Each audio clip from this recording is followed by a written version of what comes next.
오늘 하나의 말씀은 사도행전 11장 19절에서 30절 말씀입니다. 함께 읽겠습니다.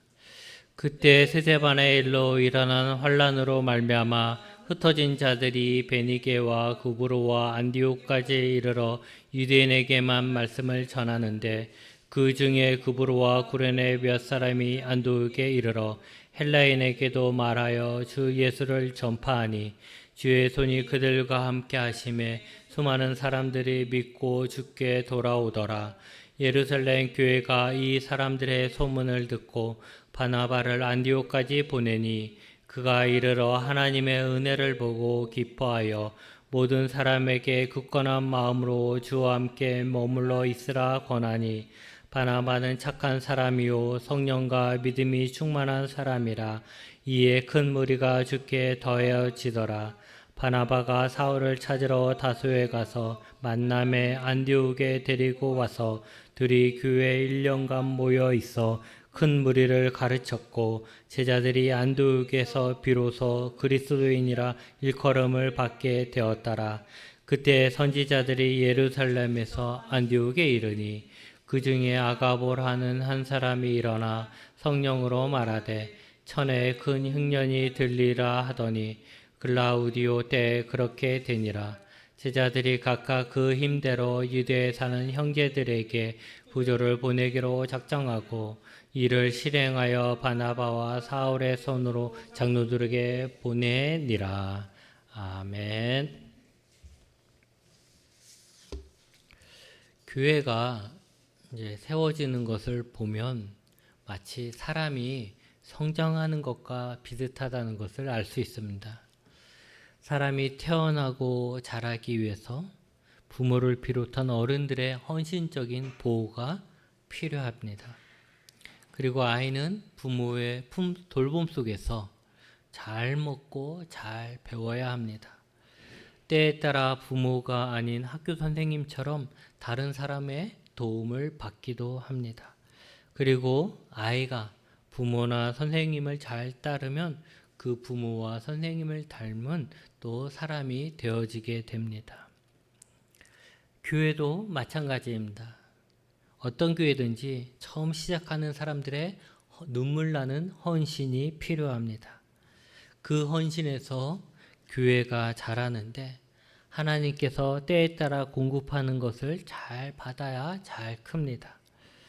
어느덧 개척자들은 사라지게 될 것이고 다른 사람들이 그 교회를 계속해서 돌보고 키워갑니다. 이렇게 잘 이어지면 교회는 무럭무럭 잘 자라는 것입니다. 사도행전에서 지금까지 교회가 예루살렘에서 시작되어 그곳에서 자리 잡아가고 사도들을 중심으로 예루살렘 중심으로 유대인 중심이었다면 이제 11장에 들어서면서는 이야기가 이방인 선교, 바울 중심의 이야기가 시작됩니다. 예루살렘에 생긴 초대교회, 이걸 예루살렘 교회라고 부르는데 이 교회는 유대인 중심이었습니다. 물론 예수님의 12제자도 유대인이었죠. 그들이 이제 복음을 전파하여 유대인에게 복음을 전파하여 예루살렘에 교회를 세운 것이죠. 그런데 예수님의 복음은 유대인들만을 위한 것이 아니라 모든 사람들을 위한 것입니다. 그러기에 복음은 예루살렘에서만 머무는 것이 아니라 온 세상으로 흘러가야 하는 것입니다. 즉 유대인을 넘어 이방인에게 하나님의 예수님의 복음이 흘러가야 하는 것이죠. 그 일을 감당하는 중심적인 교회가 바로 오늘 말씀 속에 나오는 안디옥 교회입니다. 그리고 그 사역의 중심이 되는 사람이 사울, 또 헬라식으로 얘기하면 바울이 됩니다. 안디옥 교회는 안디옥이라는 도시에 세워진 교회입니다. 이 안디옥은 로마 제국, 로마가 얼마나 많은 지역을 다스렸습니까? 정복해서 크게 다스렸잖아요. 그리고 모든 길은 로마로 통한다고 할 만큼 로마의 전성기였는데 이 전성기일 때도 안디옥 안디옥이란 도시는 그 로마에서 세 번째로 큰 도시였습니다. 그러니 어마어마하게 큰 도시인 거죠. 그렇게 큰 도시이다 보니 사람들이 인구도 많이 있고, 인구가 많다는 것은 여러 민족들이 이제 섞여 있는 거죠. 여러 민족들이 섞여 있을 것이고, 또 그 각자 여러 신들이 섬기는, 여러 사람들이 섬기는 신들이, 우상들이 많은 그런 도시겠죠. 그런 복잡한 도시입니다. 그런 큰 도시에 어느 날 복음이 흘러 들어갑니다. 안디옥 교회에 복음을 전한 사람의 이름은 나오지 않습니다. 성경에는 예루살렘에서 스데반 집사의 순교로 시작된 이 박해를 피해 흩어진 사람들 중에 구브로와 구레네의 몇 사람이 안디옥에서 복음을 전했다라고 합니다. 여러분, 안디옥 교회는요, 예루살렘 교회와 비교될 만큼 이방인 선교의 중심이 되는 큰 교회이며 중요한 역할을 감당하는 교회입니다. 그런데 그 중요한 교회의 시작이 유명한 사도들이나 능력 있는 집사들이 아니고 익명의 신자였다는 것이 놀랍지 않습니까? 그들은 아마 복음을 전한 그 일이, 그들이 이제 안디옥에서 복음을 전한 그 일이 이렇게 크고 중요한 교회를 세우는 초석이 될 것이다, 밑받침이 될 것이라고는 생각하지 못했을 것입니다. 그들은 단지 아무것도 없는 그 땅에 복음의 겨자씨를 뿌린 것뿐이죠.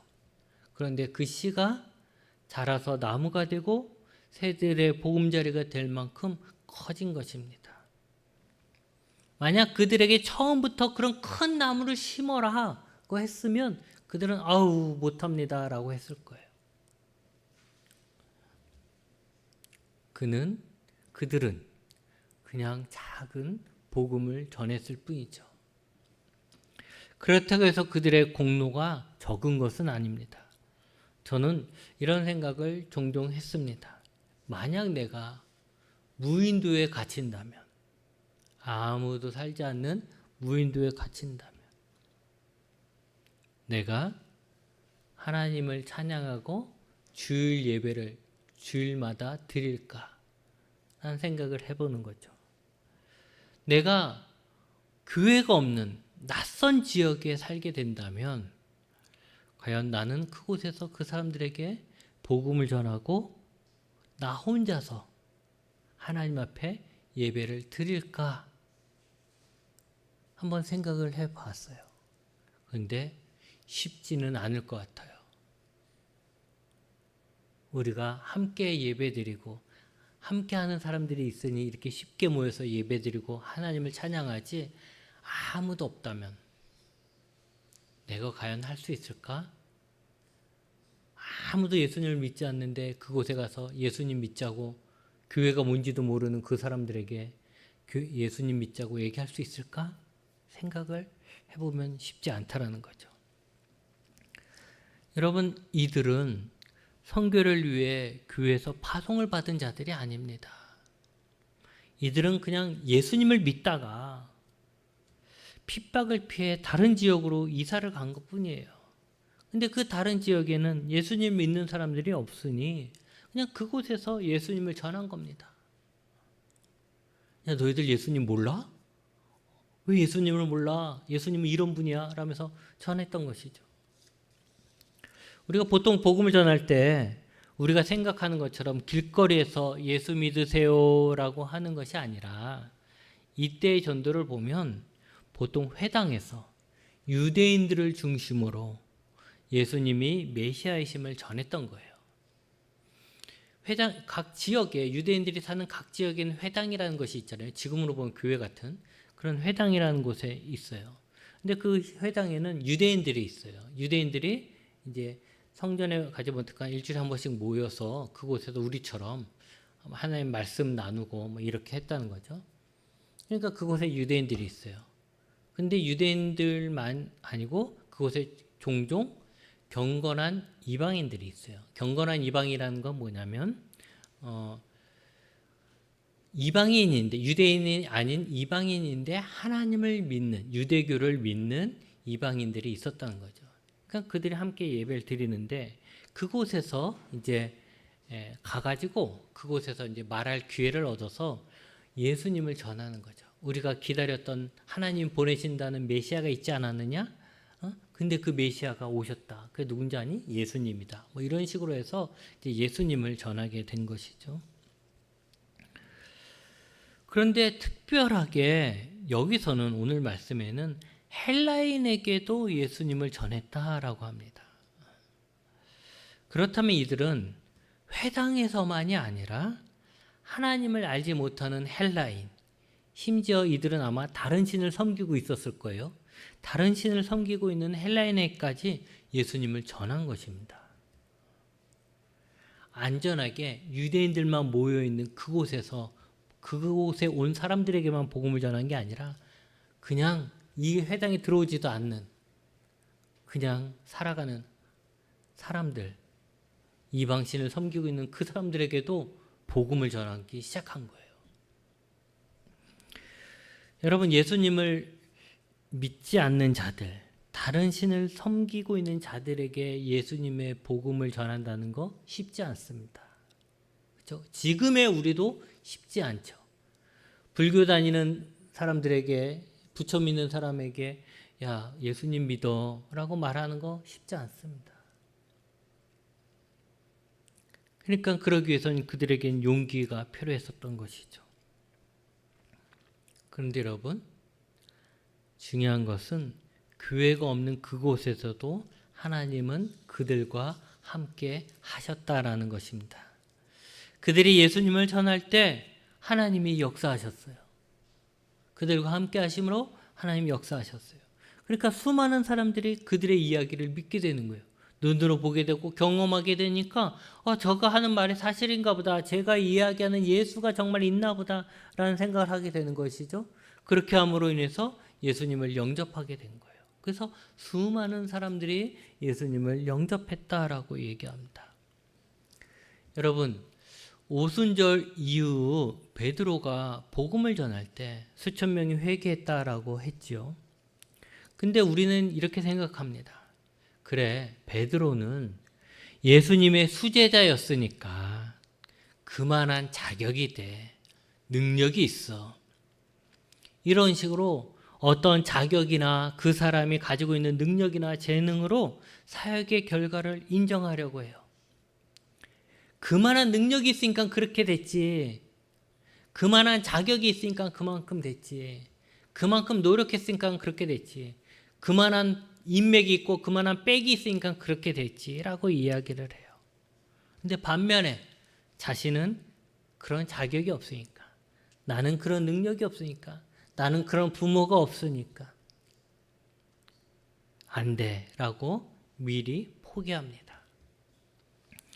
그런데 여러분, 안디옥 교회는 무명의 신자가 복음을 전했어요.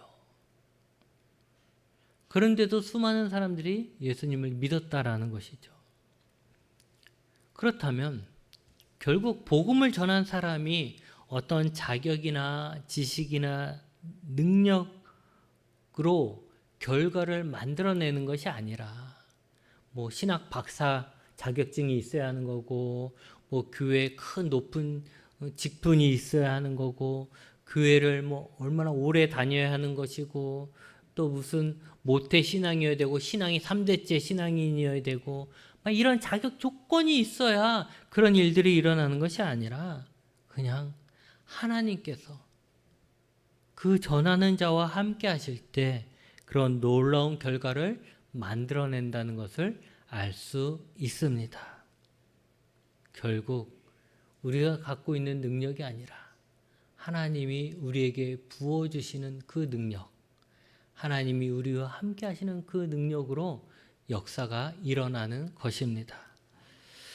하나님께서 여러분의 삶에 함께 하시길 축복합니다. 여러분이 공부할 때도, 하나님이 함께 하시고, 여러분이 사업을 할 때도 하나님이 함께 하시고, 여러분이 복음을 전할 때도 하나님이 함께 하시고, 여러분이 하시는 일에 하나님이 함께 하심으로써 우리의 능력이 아니라 하나님의 능력으로 우리가 생각하지도 못하는 큰 열매가 있기를 바랍니다. 아울러 우리 원주화목교회도 우리가 할 수 있을 만큼의 결과를 보는 것이 아니라 하나님이 함께 하심으로써 하나님의 축복이 넘쳐나길 바랍니다. 사실 하나님은 이미 우리와 함께 하십니다. 중요한 것은 우리와 함께 하시는 하나님을 얼마나 믿고 의지하고 있는가 하는 것입니다. 내 힘만으로 할 수 있는 일을 하느냐, 아니면 하나님을 의지하여 하나님의 도움을 바라며 한 발 더 나아가느냐의 차이가 우리 인생의 길에 얼마만큼 성취를 하느냐 달라지는 것입니다. 여러분, 우리는 늘 숨을 쉬고 있으면서도 우리가 숨 안 쉰다라고 생각한 사람은 아무도 없을 거예요. 우리는 늘 숨을 쉬고 있어라고 생각합니다. 그런데 숨을 쉰다는 것을 의식하지 못하는 것처럼 우리는 하나님을 믿고 하나님이 늘 우리와 함께 하신다는 것을 거부하는 사람은 없을 거예요. 그래, 하나님은 늘 우리와 함께 하시지라고 다 알고는 있어요. 그렇지만 하나님이 우리와 함께 하시며 우리를 도우실 거라는 것을 잊고 마치 하나님이 없는 것처럼 생각할 때가 얼마나 많습니까? 우리에겐 하나님이 계십니다. 주의 손이 구브로와 구레네 몇 사람에게 함께 하심으로 수많은 사람들이 예수님께로 돌아온 것처럼 주의 손이 우리와 함께 하심으로 우리 또한 능력 있는 전도자로 예수님의 제자로 살 수 있습니다. 한편 안디옥에서 예수님을 믿는 자들이 많아졌다는 소식을 들은 예루살렘 교회는 안디옥 교회를 살펴보고 돕기 위해서 바나바를 파송합니다. 바나바는 착한 사람이고 성령과 믿음이 충만한 사람이라고 합니다. 바나바의 뜻이 뭐냐면 위로의 아들이라는 것이죠. 그러니까 이 사람이 어떤 사람인지 대충 그려지죠. 이 바나바가 안디옥 교회에 가서 하나님의 은혜가 그 교회에 가득한 것을 보고 너무너무 기뻐했습니다. 얼마나 기쁠까요? 저곳에, 저 다른 이방인이 사는 저 도시에, 저 커다란 도시에 예수님을 믿는 자들이 그곳에 있고 그곳에 하나님이 함께 하심을 보고 하나님 영광 받는 것을 보았을 때 이 바나바의 기쁨은 말할 수 없을 것입니다. 그래서 그는 이제 시작된 교회, 그래서 이제 열정은 있지만 아직 질서나 가르침이 부족하지 않겠습니까? 그래서 그 교회를 위해서 잘 가르쳐 줄 수 있는 사람을 찾아서 데리고 옵니다. 그 사람이 바로 바울입니다. 이때까지 바울 같은 사람인데 성경엔 사울이라 했으니까 사울은 자신의 고향인 다소에 있었습니다. 아마도 이때가 사울이 회심하고 고향으로 돌아온 지 한 10년쯤 되었을 것이라고 학자들은 이야기합니다. 우리가 앞에서 살펴본 것처럼 사울은 다메섹에서 극적인 회심을 경험하고 이제 이방인을 위해서 파송받은 선교사로 자기가 이제 하나님께 그런 사명을 받았죠. 그런데도 그래서 이제 그는 하나님께 금방 쓰임을 받을 것이라 생각했을는지도 몰라요. 그런데 하나님은 그렇게 하지 않았어요. 그를 10년 동안 다소에서 있게 한 것이죠. 사역을 그곳에서 어떻게 했는지 모르지만 어쨌든 그는 그 고향에 10년 동안 있게 됩니다.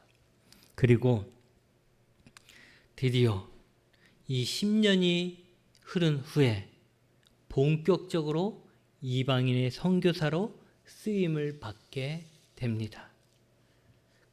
그 사역의 길을 열어준 것이 누구냐? 바로 바나바라는 것입니다. 교회에는 바나바 같은 사람이 있어야 합니다. 처음 교회에 온 사람은 자신의 자리를 찾지 못하고 어색해합니다.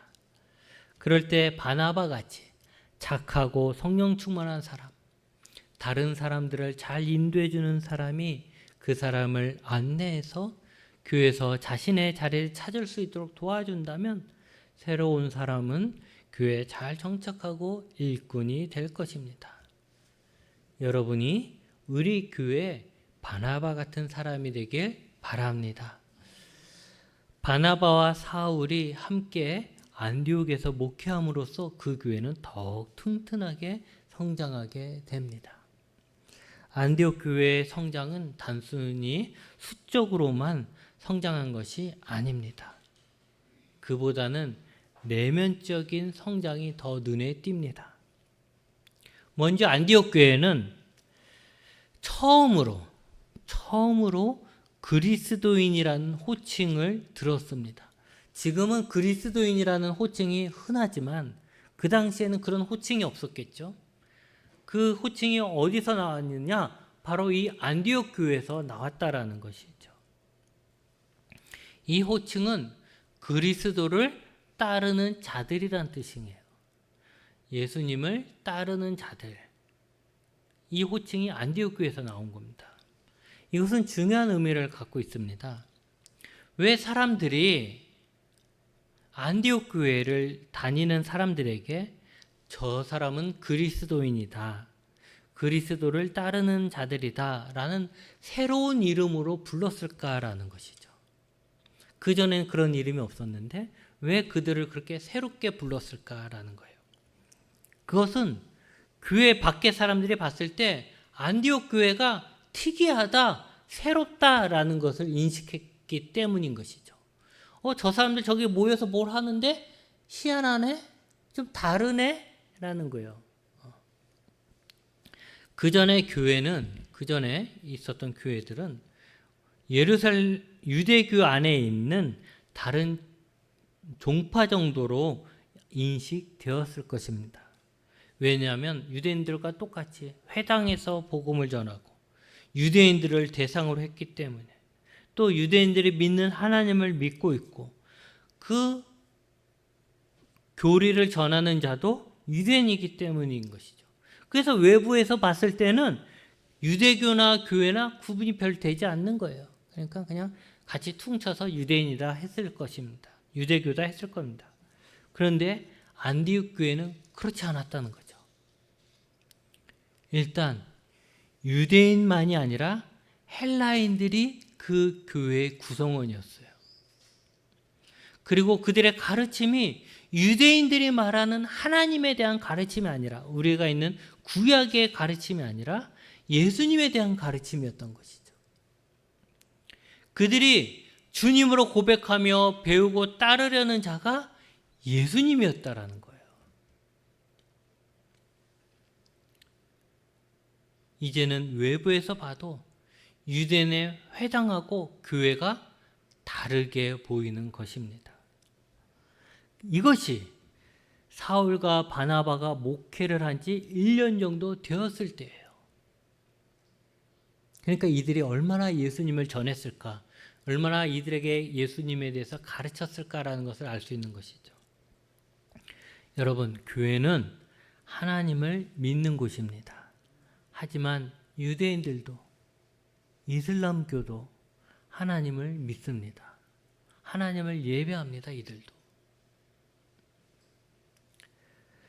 교회가 유대교나 이슬람교가 아닌 것은, 교회는 예수님을 주님으로 고백하고 예수님의 가르침을 배우고 지키는 곳이기 때문입니다. 우리 신앙의 중심은 예수님이어야 합니다. 우리의 고백도 예수 그리스도여야만 합니다. 또한 안디옥 교회가 예루살렘 교회에 구제비를 보내는 것을 봐도 그들이 참 잘 성장했다라는 것을 볼 수 있습니다. 전 지역에 큰 흉년이 들었을 때 안디옥 교회는 예루살렘을 위해서 구제연금을 걷어서 바나바와 사울을 통해 전달했습니다. 아무래도 같은 흉년이라도 안디옥 교인들은 안디옥이라는 큰 도시에 있었기 때문에 덜 어려움을 겪었을 거예요. 그렇죠? 늘 도시에는 물자가 풍부하니까 덜 어려웠을 거예요. 하지만 예루살렘 교회는 흉년으로 많이 힘들었습니다. 특히 예루살렘 교회 교인들이 생활 수준이 가난한 자들이었어요. 그러기에 예루살렘 교회는 더더욱 힘들었을 거예요. 이때 안디옥 교회는 예루살렘 성도들을 외면하지 않았습니다. 우리랑 상관없다 하지 않았어요. 그들과 우리가 무슨 상관이야? 라고 하지 않았어요. 그들은 예루살렘의 먼 지역에 있는 자기들은 얼굴 한번 보지 못한 그들이지만 그들도 예수 그리스도 안에서 한 형제요 자매로 고백하고 있는 거예요. 그래서 내 형제가 어려움에 처했을 때 내가 돕는 것처럼 그런 마음으로 그 어려움을 돕기 위해서 모금을 했고 기꺼이 도왔던 것입니다. 여러분 간혹 지나가다 보면 교회 이름이 안디옥 교회인 것을 보신 적이 있을 것입니다. 그만큼 안디옥 교회는 교회의 본이 되는 교회입니다. 그들은 자신들이 왜 교회인지 알고 있었습니다. 그들에게는 예수 그리스도를 전하며 예수 그리스도를 따르는 자들이라는 분명한 정체성이 있었습니다. 너 뭐 하는 사람이야? 했을 때 나 예수님을 믿고 예수님을 따르는 사람이야 라는 분명한 정체성이 그들에게 있었다라는 것이죠. 지금처럼 다원주의와 혼합주의로 인해서 다 섞으려고 할 때 모든 신들도 섞고 막 모든 걸 다 섞잖아요. 문화도 섞고 섞으려 할 때 교회에 주는 예수 그리스도라는 분명한 인식과 예수 그리스도를 중심으로 한 가르침과 예수님을 닮아가려는 노력으로 세상 사람들에게 예수를 추종하는 자들, 저 사람들은 우리와 좀 달라, 저 사람들은 예수님을 따르는 사람들이야 라는 말을 들었던 안디옥 교회의 예수 중심을 우리는 본받아야 합니다.